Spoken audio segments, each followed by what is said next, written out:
Hola, ¿qué tal, lectores de AF Medios? Agradecemos mucho el favor de su atención y como todos los miércoles, pues es un gusto poder platicar y saludar a Rubén. ¿Qué tal, Rubén? ¿Cómo estás? Muy bien, Saúl, muchísimas gracias. Como siempre, un placer. Miércoles 18 de diciembre, a unos días de la Navidad, pero hay mucho que platicar. Así es. Hay muchas situaciones que suceden todas las semanas y que nos da muchísimo gusto poder platicar aquí contigo. Muchas gracias. Hay dos temas que sí vamos a tocar esta ocasión. Uno es el tema de la reforma al Infonavit y otro lo que sucedió ayer en el Congreso por esta situación de una reforma a la ley de los trabajadores del estado de Colima. Si quieres comenzamos por el de Infonavit, ¿te parece? Con gusto, claro que sí. Hay una posible reforma que se tenía pensado antes de que terminara el año, pero en este momento está en stand-by, una reforma a la Infonavit o al Infonavit, y es una reforma que llama mucho la atención en términos económicos o en términos de dinero, de recursos para la federación. Cerca de 2 billones tiene el Infonavit en este momento y se tiene planteada pues una reforma por parte de las bancadas oficialistas, por supuesto, propuesta por la Ejecutivo Federal. Sí, bueno, aquí hay muchos puntos a tratar, ¿no? La propuesta de la presidenta Claudia Sheinbaum es convertir al Infonavit en un gran constructor de vivienda hacia los siguientes años.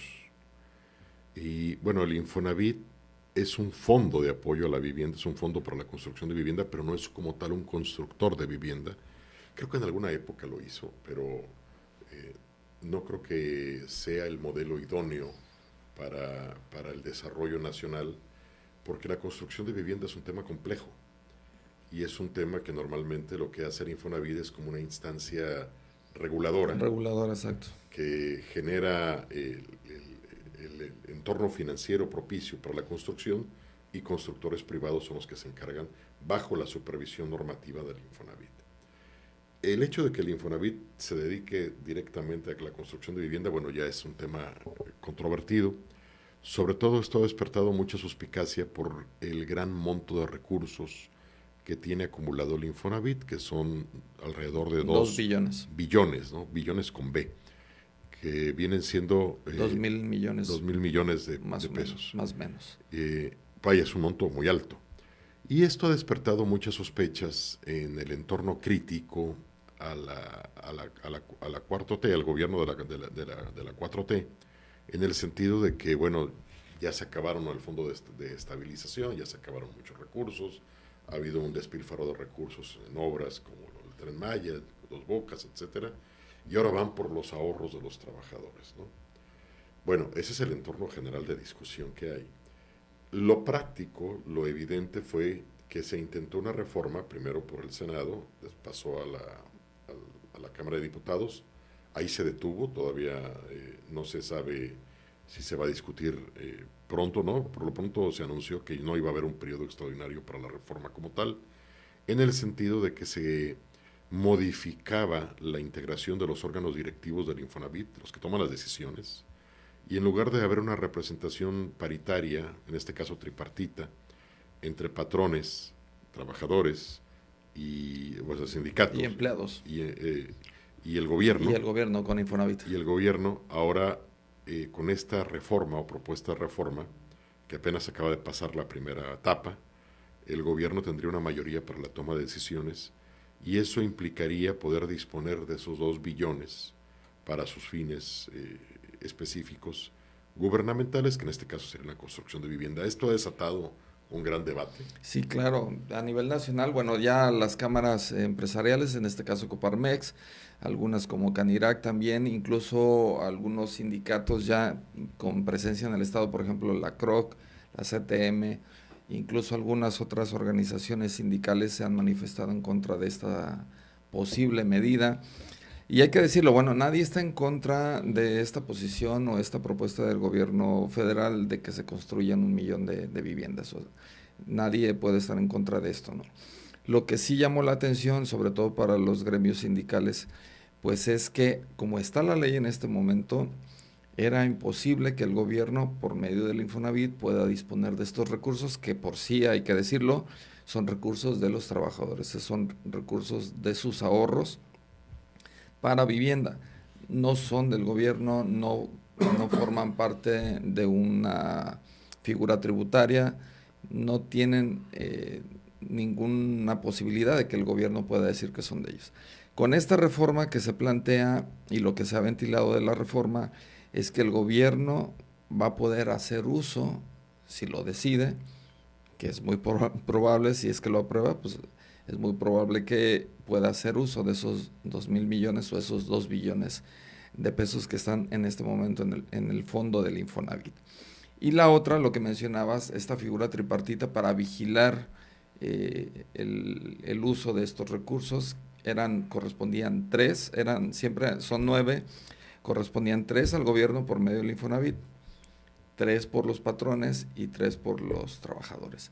Así como se pretende en este momento, o como hasta este momento está la posible reforma, es que el gobierno, o sea, el Infonavit va a tener 5 representantes en esta figura tripartita, los trabajadores van a tener dos asientos y la parte patronal va a tener 2 asientos. Entonces serán 9, pero el gobierno mantendría una mayoría con 5 votos en dado caso de tener que realizar pues una votación para decidir o tomar decisiones sobre estos recursos, ¿no?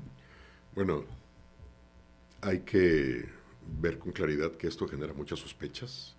Si el propósito solo era la construcción de vivienda, ¿para qué hacer una reforma dándole todo el control gubernamental al Infonavit para la disposición de los recursos? ¿No? Digo, yo creo que se pudo haber impulsado esta nueva etapa del Infonavit como constructor sin necesidad de este tipo de... Sí. Pero bueno, quiere decir que para el gobierno para el gobierno federal es muy importante el control de los recursos que están allí. Y bueno, la verdad es que hay muchas cosas que pueden salir mal en esto. El Infonavit dedicado a construir vivienda, bueno, ya implica un problema Sí, de dentro técnico. de la reforma está esta figura, convertirlo en una constructora, digamos. Una constructora, hay muchas cosas que pueden salir mal allí, precisamente por la experiencia acumulada. Por algo el Infonavit no construye directamente, sino que es una instancia normativa.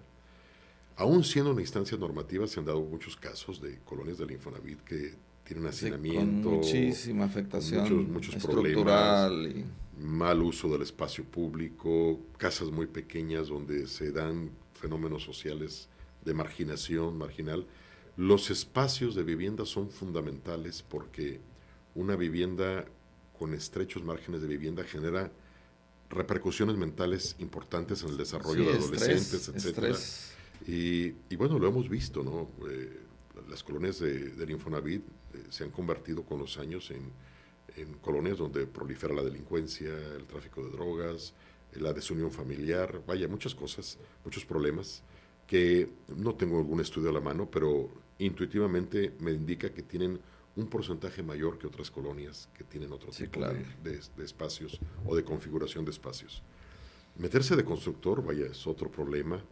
Pueden salir muchas cosas mal. Además, aquí hay una sospecha creciente en torno al director del Infonavit como tal, Gutiérrez Oropesa. Sí, Romero Oropesa. Es el ex titular de Pemex. Precisamente por eso, es donde se han motivado críticas. Que lo está llevando, o lo llevó casi a la debacle, ¿no? Sí, Pemex ahorita está enfrentando deudas con proveedores por miles de millones de pesos. Sí, tiene pérdidas extraordinarias. No es una empresa que le esté dando una respuesta al país. Habrá que decir que no fue culpa de este director. Digo, ya venía acumulando Pemex muchos problemas.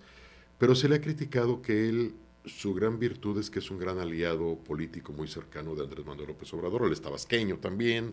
Fue candidato muchas veces a un municipio, el municipio de Centro en Tabasco. Nunca ganó la presidencia municipal, pero siempre estuvo cercano a López Obrador. Y López Obrador lo nombra director de Pemex. No hizo buen papel ahí, no hubo una transformación. No estabilizó. No hubo una transformación favorable para Pemex. Pemex sigue siendo ahorita una empresa que le da más problemas al país que beneficios, lo cual es un absurdo. Y ahora situarlo en el Infonavit y con este control extraordinario de recursos, bueno, pues despierta las señales de alarma de la crítica política en México. Sí, es un tema que sí, sin duda alguna, va a dar mucho de qué hablar en los próximos días, en las próximas semanas. Es algo que incluso algunos gremios sindicales habían manifestado ya ayer o antier la posibilidad de algunas medidas extraordinarias en dado caso de que esto siga así. En este momento está parada la discusión, como decías hace un momento, no hay un periodo extraordinario para seguir la discusión, pero sí los gremios sindicales, incluso algunos gremios patronales habían manifestado hasta la posibilidad de dejar de pagar el Infonavit como medida extraordinaria si es que la reforma sigue en el sentido en el que va. Y por supuesto, tú y yo sabemos que experiencia de sobra hay que en el manejo de los recursos, al menos en este último régimen, no ha sido como su fuerte, ¿no? El manejo correcto de los recursos, ¿no? Entonces, es donde viene ahí pues la desconfianza del sector empresarial, patronal y por supuesto del sector laboral. Sí, y vaya, estas dudas legítimas motivan para el dirigente político de la Cámara de Diputados, motivaron un momento de pausa, dijo, porque era necesaria una mayor reflexión en torno a la reforma del Infonavit. Me llamó mucho la atención que dijera eso porque el diputado Monreal no se ha distinguido precisamente por darle pausa a las cosas para reflexionarlas. Sí, claro. Las hace a bote pronto, ¿no? Ha impulsado medidas prácticamente en un tono irreflexivo y con efectos que muy disímbolos. Y parecieran por y orden. hasta errores, ¿no? Como sí, y por orden parecieran, ¿no? Así es, y de una forma rajatabla. Y ahora de repente dijo, a ver, no vamos a discutir rápido el Infonavit, vamos a darle una pausa, una reflexión, y luego lo pasamos a la discusión en un periodo ya para el siguiente ciclo, ¿no? En enero. Qué raro se me hizo, porque digo, bueno, él no se ha distinguido por eso. Y hubo algunos analistas que comentaron que quizás esto era resultado de las tensiones políticas que se están viviendo en el ámbito congresional, precisamente entre los dirigentes políticos de la Cámara de Senadores, del Senado de la República, y Monreal mismo. Del ¿no? mismo partido. Del mismo partido, que están ahorita en un choque, en una colisión,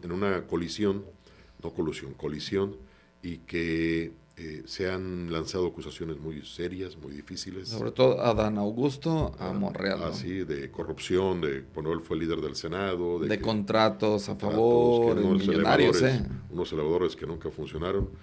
Bueno, aquí hay un caso de unos elevadores que no funcionaron, ¿te acuerdas? Los del PRI estatal, que hasta la fecha no han funcionado. Bueno, eso es otro tema. Y vaya, ni siquiera hasta el edificio que se iba a construir. Y creo que se adquirió el elevador, pero no había dónde ponerlo. No sé qué barbaridades. No sé qué barbaridades. Y bueno, esto ha generado todavía más tensiones políticas en el ámbito congresional. Y me da la impresión que a lo mejor Monreal, como una forma de, vaya, que no se le acumularan tantos problemas al mismo tiempo, pospuso la discusión del Infonavit hasta un momento más tranquilo. Y también el riesgo de que en plena discusión puedan ponerse traspiés ahí entre los dos. Surgir ahí. Y que hubiera hasta alguna presión para, yo tengo tantos votos, yo te puedo facilitar esto o te lo puedo complicar, ¿no? Entonces, así es. Yo creo que fue una orden presidencial de, a ver, paren esto porque ustedes traen un problema y que no es un problema serio. Decían, es un pleito que solamente lo están viendo los adversarios y que lo están provocando y lo están creciendo los adversarios, pero la verdad es que no, el pleito salió de ellos. Sí, las acusaciones salieron de ellos. Totalmente. Bueno, tuvo que sentarlos, por supuesto la presidenta, pero los sienta con Rosa Isela, secretaria de Gobernación, se toman la foto. Y pues bueno, la foto lo dice todo, los dos viendo para lugares distintos. Muy incómodos. Muy incómodos. Por supuesto se ve que la posición que tenían los dos en la foto era prácticamente siéntense y tómense la foto, ¿no? Sí. Y sí, tienen mucha razón. Digo, si la reunión y la foto fueron hechas para calmar los ánimos y para dar a entender que unidad, salió peor, ¿no? Salió peor, creo que ahí operó mal la Secretaría de Gobernación. Es una foto que se ve apretujada, mal, incómoda. Sí, con caras los dos. Sí, creo que primero se debió haber hecho un trabajo más profundo de reconciliación. Habrá que recordar que ahí el pleito fueron unas 40 millones, de que la Cámara de Diputados le recortó 60 millones, Senado, algo así. 60 millones o algo así de su presupuesto, y ahí sí ardió Troya, ¿no? O sea, los senadores no habían protestado por recortes a la salud, al ámbito de la seguridad pública, Nada, a la educación, nada. absolutamente nada. Y de repente les quita, que eran cientos y cientos y miles de millones los de recorte, y al Instituto Nacional Electoral, al Poder Judicial. Las universidades. Por todos lados. Pero ellos les quitaron 40 millones y ahí sí hubo un zafarrancho y fueron cuando surgieron con esas acusaciones de corrupción. Pero es un pleito interno que ahora tuvo efectos. Algunos analistas decían, cuidado, no es un pleito real, es una pantalla de humo, es una cortina de humo para que la discusión del Infonavit no sea discutida, precisamente la reforma del Infonavit no sea discutida y pase suavecito sin que nadie se dé cuenta, pero no, se detuvo. Hasta la reforma del Infonavit se detuvo. O sea, la suposición no era, quiere decir que no era una cortina de humo, es un pleito real. Claro. ¿Verdad? Y entonces se detuvo y ahora se va a posponer la decisión hasta un mejor momento, pero eso están aprovechándose ya los sindicatos y la parte patronal para comenzar a hacer una campaña en medios, mediática, para poder establecer su posición frente a esta reforma que, como muchas, debe ser discutida más ampliamente y debe ser tomada con serenidad y con paciencia, no de una forma apresurada. Sí, prácticamente antier salieron más de 70 oficinas o departamentos de Coparmex en el país que están activas, capítulos en cada estado, y prácticamente con el mismo discurso: estamos en contra de esta reforma, queremos un parlamento abierto y no queremos que se vulnere esta versión o esta figura tripartita para poder vigilar los recursos que existen en el Infonavit. Y ahora, el hecho de que estén los recursos ahí, esos 2 billones de pesos, indica que algo se está haciendo bien hasta el momento. Digo, no se han despilfarrado, ahí están. O sea, digo, hay un proceso ahí. Quiere decir que esta figura tripartita está sirviendo. O sea, si se cambia el equilibrio, pues puede pasar algo. Imagínate que cambiemos el equilibrio ahorita y dentro de 2 años veamos que ya no hay 2 billones ahí, que ya no quedó nada, que quedaron 100 o 200 millones. Y que se hicieron muchas casas, pero hay sospechas de corrupción, hay sospechas de esto, las casas están mal hechas. Hay muchas cosas que pueden salir que mal. Los constructores son familiares de los altos funcionarios. Muchas cosas, sí. Vaya que está pasando cosas así. Y creo que entre más se trabajen reformas con cuidado, con moderación y con perspectiva, menos problemas y menos sobresaltos tendrá el país. Esto de que pueden pasar parientes, que pueden pasar, pasa en muchos ámbitos. La política mexicana es una política que siempre está acechada por la corrupción. La función pública siempre está inmersa en procesos de sospecha de corrupción. Y ahorita siguen apareciendo, ¿no? Acabo de ver una noticia que se contrató para la fiesta tradicional que se hace en el Zócalo, a un sonidero, que es una expresión de las personas que hacen sonido, luz y sonido, digamos, pero a un nivel muy alto. Una persona con mucha trayectoria. Yo no lo conocía, pero me dicen que yo tampoco lo conocía, tiene una gran trayectoria, pero que sucede que es el papá de la coordinadora de comunicación social de la Presidencia de la República, digo. Y aunque la contratación es del gobierno de la Ciudad de México, es una contratación excesiva. ¿Sí eran 20 millones o cuánto? No, creo que 12 millones. 12 millones. Creo que es demasiado, pues. Sí, claro. O sea, es como contratar, no sé, a Andrea Bocelli que venga y cante ahí en el Zócalo. No, sale más creo que ni Iron Maiden. 12 millones por poner luz y sonido en el Zócalo. Entonces son cosas que no deben de pasar.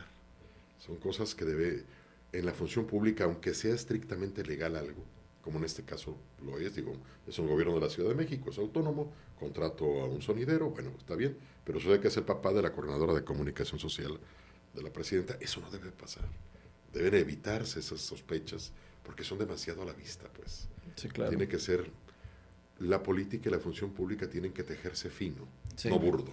Oye, ¿no te parece también sintomático que cada que surge un problema dentro del régimen o los círculos cercanos al régimen o dentro siempre está de por medio el dinero? Sí, claro, pues el dinero es uno de los grandes detonantes de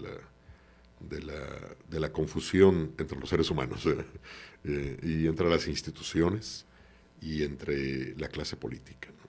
Digo, por desgracia, ¿no? Incluso este pleito personal que se convirtió en personal, claro, por dinero. Digo, yo quisiera decirte con toda franqueza, bueno, así somos los seres humanos, pero no. Hay naciones donde las grandes discusiones políticas no son por dinero, o sea, tienen otro sentido, Sí, ¿no? claro. Hay muchas naciones en las que los grandes temas de debate público nacional no surgen por una cuestión económica, surgen por otras cosas. Y aquí, en cambio, pues está metido el dinero siempre, aparece. Sí, afortunadamente este tema se detuvo, está en un stand-by literal y señalan hasta el próximo año vamos a tener una continuación de las sesiones para analizar esta reforma. Se prevé que sí ya sea un parlamento abierto, donde tengan la voz tanto cámaras empresariales, sindicatos, gremios Ojalá. y demás, y también, por supuesto, especialistas en materia laboral, de vivienda y demás, ¿no? Esperemos que así sea y que, bueno, todo quede en un simple análisis y sea para mejor para el Así país. es. Aquí en el Estado, Rubén, pues ayer pasó algo en el Congreso del Estado, se convocó para una sesión, era una propuesta que supieron, de acuerdo a los diputados de oposición, señalaban que se les informó el motivo de la sesión o el orden del día hasta las 10, 11 de la mañana, cuando en teoría se les tiene que avisar 24 horas antes. Llegan y se enteran que es para el tema de la reforma a la ley de los trabajadores del servicio del gobierno, ayuntamientos y organismos descentralizados del estado de Colima. El punto central era la modificación al artículo 67, que tiene que ver con el impuesto del ISR en los aguinaldos, que prácticamente no es como tal el problema, sino creo que lo plantearon mal esta medida, esta reforma, y pues se salió de control ayer, ¿no? Bueno, aquí hay mucha historia que relatar al respecto, ¿no? Hay toda una historia del impuesto sobre la renta y el aguinaldo de los trabajadores, sobre todo de los trabajadores del gobierno del Estado y de los trabajadores de la educación vinculados al gobierno Ujú. estatal. Eh, en otras instancias no hay ese problema porque el ISR pues se cobra, pues es un impuesto federal y se paga. Sí, claro, no nos corresponde. Y el aguinaldo pues es gravable por el ISR, impuesto sobre la renta, bueno, tiene sus reglas específicas, ¿no? Y hay un porcentaje, etcétera, y creo que se grava no propiamente el aguinaldo, en fin, son tecnicismos fiscales bastante específicos, pero aquí el caso es de que el impuesto sobre la renta, durante muchos años, eh, el gobierno estatal hacía muchas maniobras legales, pero maniobras para resguardar ese impuesto sobre la renta y regresárselo a los trabajadores, tanto del gobierno estatal como el Sí. magisterio.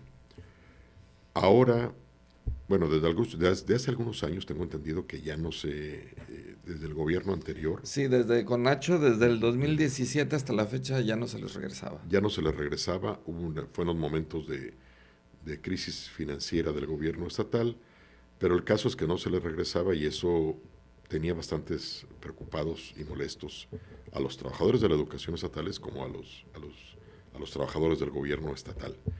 Tengo entendido que había ciertos mecanismos por los que se les seguía dando de alguna forma un apoyo en compensación por este Sí, se impuesto. buscaban unas figuras. Era como, bueno, para explicarle a nuestra audiencia, siempre se les ha retirado o los trabajadores siempre han pagado el ISR. Desde el 92 para acá, hasta el 2017, el gobierno encontraba una figura o había un acuerdo con el gremio sindical y cuando el gobierno federal regresaba ese monto por el ISR, se les bonificaba a los trabajadores. Ellos lo toman como un logro sindical y demás. Se le regresaba de alguna forma ese recurso. Pero a partir del 2017 hasta ahora ya no se les regresaba. Es decir, si se retiene, si se paga, los trabajadores siempre han pagado el ISR, pero ya no se bonificaba cuando el gobierno regresaba, el gobierno federal regresaba esos recursos que aproximadamente en este año serán unos 50 millones, ya no se los regresaba. La diferencia es que antes de esta reforma que se realizó ayer al artículo 67, no especifica o prácticamente dejaba abierta la puerta para que el gobierno pudiera hacer este mecanismo. Claro. Aparte, Porque la legislación actual decía que el aguinaldo que se otorgaba a los trabajadores no era gravable, ¿no? exactamente. Entonces, eso hacía que pues, los trabajadores se sintieran en el legítimo derecho de decir, bueno, pues no me quites, De pedir no me un, quites un nada, reembolso, ¿no? un reembolso, El ¿no? argumento también de los trabajadores era, bueno, este recurso tampoco es del gobierno del estado, se pagó a la federación, pero la federación lo está regresando al estado, entonces bonifícamelo, ¿no? Entonces encontraron ese mecanismo. Como estaba la ley, el artículo 67 en su última párrafo dice, el pago de aguinaldo no estará sujeto a deducción impositiva alguna. Como quedó ayer, este último párrafo del artículo 67 señala, la prestación de aguinaldo se sujetará en materia impositiva a lo que determinan las leyes fiscales aplicables. Es decir, Ya. sujétate y no pasa. A partir de este momento ya es totalmente legal que te quiten el ISR Sí, y que ya no te y bonifique ya no nada. te bonifique nada porque ya está perfectamente establecido. Yo creo que, bueno, aquí estamos frente a una política pública en la que los dos bandos parecen tener parte de razón, ¿verdad? Claro. O sea, digo, si yo fuera parcial, pues me podría acomodar perfectamente en cualquiera de los dos extremos y habría argumentos para defender una propuesta a la otra. Pero si lo vemos desde un punto de vista imparcial, ambos extremos parecen tener parte de la razón. Si uno alega una conquista sindical, otro Así alega es. que bueno, que Oye, ya lo pagaste. hay que regularizar algo que de todos modos se está dando, que es una solución de tipo extralegal, andar cobrando ni ese arreglo, regresártelo de alguna forma. Digo, como gobierno. Sí, claro. Pero como trabajador dices, oye, pues yo tengo ya muchos años que me estás bonificando, no me quites este derecho, ¿no? Entonces, vaya, aquí creo que más allá del resultado, creo que aquí hubo una carencia de oficio político, Totalmente, ¿verdad? totalmente. Porque esto se tuvo que haber negociado con los trabajadores desde hace mucho tiempo. Se tuvo que haberles dicho, bueno, pues vamos a tener esta posición porque no podemos. Y en una negociación nunca se sale uno con todas las de ganar. En una negociación, siempre en política, siempre tienes que ceder algo. Es decir, yo planteo algo, no lo voy a conseguir al 100%, Sí, pero más vale un... pero a lo mejor consigo la mitad. Digo, bueno, y creo que ese trabajo político no se hizo con los trabajadores. Y obviamente les meten lo que debe ser al final de ese trabajo político, se hizo al principio, que es aventarles este guadañazo legislativo. Todos los trabajadores legítimamente pues, se indignan y van, tanto los de educación como los del gobierno estatal, van a la tribuna con los diputados a decirles qué pasa. Los diputados reaccionaron muy mal. Se escaparon, o sea, no sé qué pasó ahí, o sea, yo vi notas de que se habían escapado por ahí. O sea, Lo que pasa es que se convocó a la sesión y se aprobó una sesión pública. Entonces, me imagino los trabajadores se enteraron, el sindicato de gobierno, llegan al pleno y quieren estar. Entonces, Martín pide la voz para poder expresar sus opiniones, pues por que supuesto. Martín es muy hábil en asuntos políticos y en protesta directa, es Claro. muy hábil, tiene Es su muchos cancha, años, tiene es su muchos cancha. años de dirigente sindical, ¿no? Y no se le da la voz, por supuesto los diputados tratan de sesionar en otro lado y se meten tanto trabajadores como diputados a la sala de juntas que está atrás del pleno. Y bueno, ahí ya se hace un zafarrancho, ¿no? Una persecución, salen diputadas y se suben a una patrulla y huyendo asustadas y demás. Y tuvieron que hacer la sesión escondidita, sin quién sabe en qué Sí. lugar, sin que se haya sido convocado para tal efecto, lo cual ya rompe un poquito la legalidad de la convocatoria a una sesión de ese tipo. Bueno, reaccionaron muy mal, porque los diputados tienen que tener la capacidad, nadie les exige que tengan que obedecer a una presión política. O sea, ellos pueden sostenerse en su posición, pero tienen que dar la cara, ¿verdad? Tienen que discutir abiertamente y tienen que enfrentar las consecuencias de las decisiones que asumen. No, y además, bueno, tienen mayoría, o sea, iba a pasar lo que pasó. Pero tienen que dar la cara, digo, porque si se van a tomar una decisión legislativa que afecta a un sector de la población importante, como es este caso, pues por lo menos da la cara y explica y dialoga y da tus razones y debate y que públicamente se acepten las cosas. O cuando menos para que la sociedad pueda decir, bueno, pues tiene razón esto, tiene razón en parte, etcétera. Pero aquí no, aquí se escapan, huyen, y esto pues deja un pésimo precedente. Creo que el único diputado que se quedó por ahí haciendo frente fue uno, creo que del Partido Verde, los demás huyeron.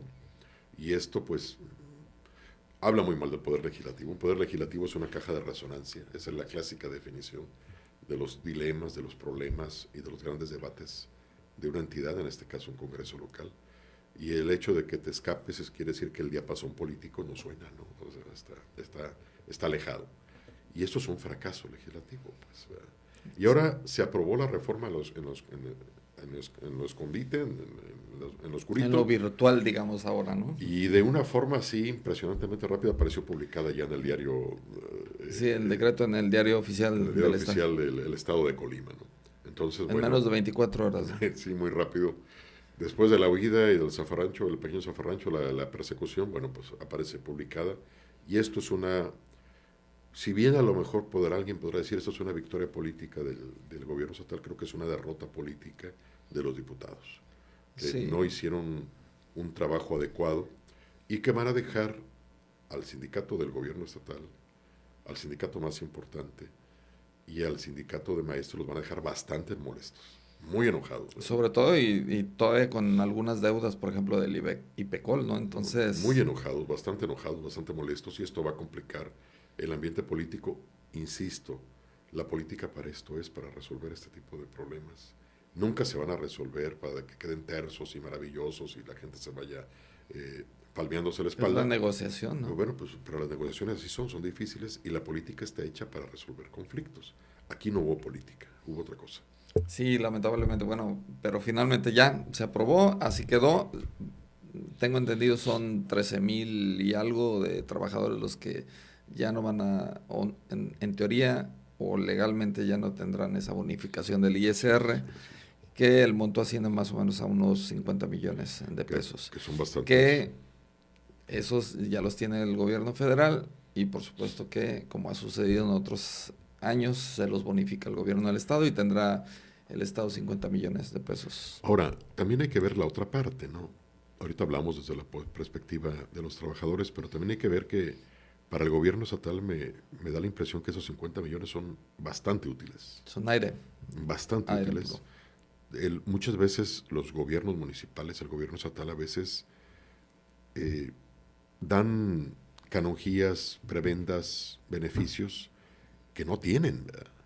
Yo recuerdo una vez que platiqué con un tesorero municipal hace muchos años, que fui regidor, y yo le decía, oye, ¿por qué no se está entregando este monto de retenciones al sistema de pensiones? Si ya lo descontaste, yo lo hacía porque yo en ese tiempo fui portavoz de unos trabajadores, y a ellos ya les descontaste este dinero y no lo estás entregando. Y me dijo, te voy a decir la verdad, no lo estoy reteniendo, no tengo el dinero.